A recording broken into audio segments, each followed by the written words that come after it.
Biyaheng Dubai ulit si Pambansang Bay Alden Richards para magpakilig. Pero bago siya umalis, inamin ni Tisoy na pinaka-espesyal daw ang inihanda niyang birthday surprise para sa ka-love team na si Maine Mendoza. Yan ang chika ni Nelson Canlas. Nagtatampo kasi ako dito, as in 4 days na ako nagtatampo sa kanila.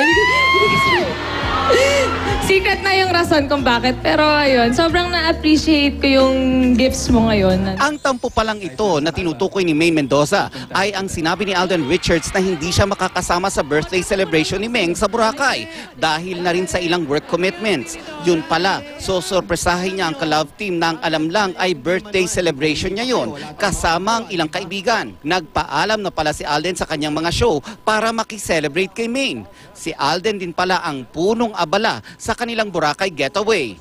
Wala pong nakaalam. Konti lang kami. I mean, yung pinsan ko, tapos yung mga kasama ko, nagsabi lang ako sa kanila. And then talagang I had to get a private plane kasi pag sa airport ako sumakay, baka maraming makakuha ng litrato, ma-preempt yung surprise. So yun yung pinaka-safest. Ito na raw ang pinaka-espesyal na birthday surprise na ginawa ni Alden sa buong buhay niya.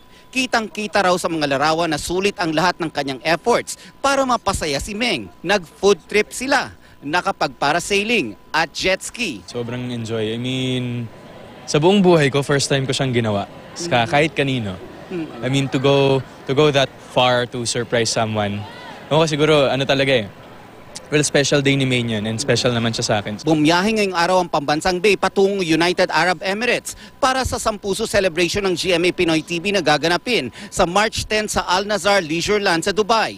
Makakasama niya ang komedyanteng si Betong Sumaya at rock and soul diva Aisel Santos. Pagbalik naman ng Pambansang Bay sa Pilipinas, may sorpresa siyang inihanda para sa Aldab Nation. Sing sa Antipolo po, Inares Stadium. So makita-kita po tayo dyan sa March 18 po. Yan. So tickets are still available po. So kita-kits po, Aldab Nation at Aldinatics. Nelson Canlas updated sa Showbiz Happenings.